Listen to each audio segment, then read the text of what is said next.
Ay, diabetic ka ba o mataas ang cholesterol mo or BP mo? Ito, try mo din ito. Ito kasi ang kinakain ko, in-order ko sa Shopee. Wala siyang asukal, wala siyang salt. Plain lang siya na kwan. Pero ito, walnuts at saka almonds. Walnuts at almonds siya. Ito, at saka dito rin ako nag-order sa Kero Nuts na to. Ilang beses ko na itong in-order sa kanila at palagi namang okay yung product nila. Nakasil talaga pag ka-receive ko, and then ito.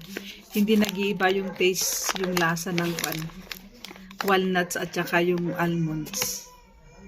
Masarap talaga. Kaya kung mataas ang sugar mo, ang cholesterol or ang BP mo, okay ito.